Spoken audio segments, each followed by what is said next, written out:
السلام علیکم، کیسے ہیں آپ سب؟ امید ہے سب ٹھیک ہوں گے، خیریت سے ہوں گے۔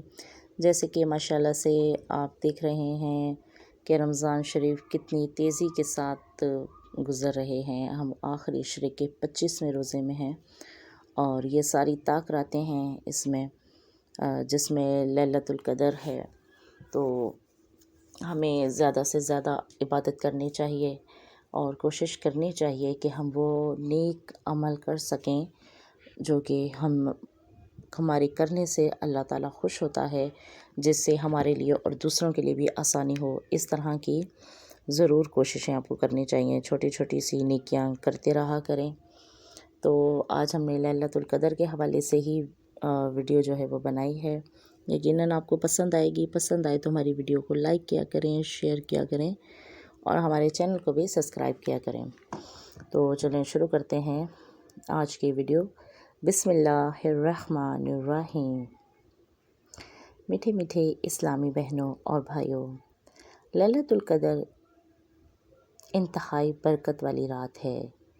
اس کو لیلۃ القدر اس لیے کہتے ہیں کہ اس میں سال بھر کے احکام نافذ کیے جاتے ہیں اور فرشتوں کو سال بھر کے کاموں اور خدمات پر مامور کیا جاتا ہے، اور یہ بھی کہا گیا ہے کہ اس رات کی دیگر راتوں پر شرافت و قدر کے باعث اس کو لیلۃ القدر کہتے ہیں، اور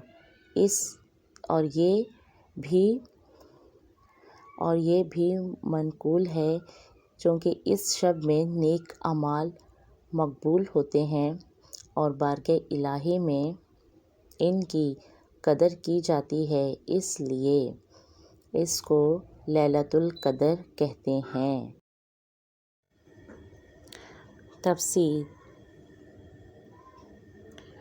اور بھی متعدد شرافتیں اس مبارک رات کو حاصل ہیں۔ بخاری شریف میں ہے، فرمان مصطفیٰ صلی اللہ علیہ وآلہ وسلم ہے، جس نے لیلۃ القدر میں ایمان اور اخلاص کے ساتھ قیام کیا، یعنی نماز پڑھی، تو اس کے گزشتہ صغیرہ گناہ معاف کر دیے جائیں گے۔ سبحان اللہ۔ تو ابھی میں کوشش کروں گی جتنا ہو سکے آپ کو اس رات کے حوالے سے یہاں پر ویڈیو اپلوڈ کر سکوں اور آپ کو یہ بتا سکوں کہ آپ نے اس رات میں کس طرح سے عبادت کرنی ہے، اور خاص کر آپ کو کون سے اعمال کرنے چاہیے۔ رات میں جاگنا چاہیے۔ جاگنے سے مراد یہ نہیں کہ آپ گپیں لگانے کے لیے جاگیں، آپ تسبیحات کریں، اپنی قضا نمازوں کو ادا کریں، اور جس قدر ہو سکے تو بس استغفار پڑھیں، اور جو مخصوص دعائیں اس رات کے لیے بتائی گئی ہیں دعائیں پڑھیں، اور اس خاص کر عشرے کی جو دعا ہے وہ پڑھیں۔ کوشش کیا کریں کہ چھوٹے سے چھوٹے اعمال ہوں چاہے بڑا ہو، کوشش کریں کہ اسے لازمی کریں، جو آپ کے اختیار میں ہو یا آپ کر سکتے ہیں اسے لازمی کریں، اور دوسروں کے لیے آسانیاں کریں۔ اگر آپ کسی اور کے ساتھ کوئی نیکی کر سکتے ہیں، کوئی کام کر سکتے ہیں جس سے آپ کو لگتا ہے کہ وہ ایک نیک عمل اور اچھا عمل ہے جس سے اللہ تعالیٰ خوش ہوتا ہے، تو ضرور کیجیے گا۔ دوسروں کی مدد کرنا بھی اس سے بھی اللہ تعالیٰ بہت زیادہ خوش ہوتا ہے، تو کوشش کیا کریں کہ آپ جس قدر ہو سکے لوگوں کے لیے بھی آسانیاں کیا کریں، اللہ تعالیٰ آپ کے لیے آسانیاں کرے گا۔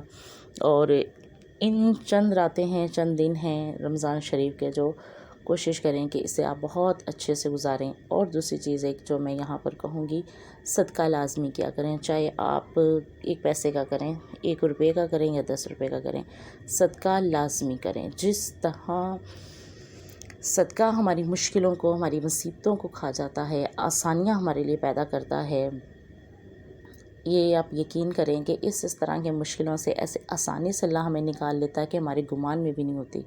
تو کوشش کیا کریں کہ جو صدقہ ہے وہ آپ نہ صرف خود کریں بلکہ اپنے بچوں کو بھی اس کی ترغیب دیں، ان کے سامنے صدقہ خیرات کریں۔ ضروری نہیں ہوتا کہ آپ ہزاروں روپے میں کریں، آپ کے پاس جتنی توفیق ہے آپ اس کے اندر رہ کر بہت اچھے اور بہت سے نیک اعمال اور نیک کام کر سکتے ہیں۔ اور جن کے پاس یہ بھی نہیں ہے تو وہ دوسروں کے لیے ویسے بھی بڑے کام کر سکتے ہیں۔ ضروری نہیں ہوتا کہ آپ کو کسی کے ساتھ اچھے اور نیک عمل کرنے کے لیے اس طرح کے پیسوں کی ضرورت ہو۔ یہ میں بارہا اپنی ویڈیو میں اس کا ذکر کرتی ہوں۔ تو چلیں آئندہ پھر اس موضوع پر بات کریں گے۔ دعاؤں میں یاد رکھیے گا، زندگی رہی تو پھر آپ سے ملاقات ہوگی۔ تب تک کے لیے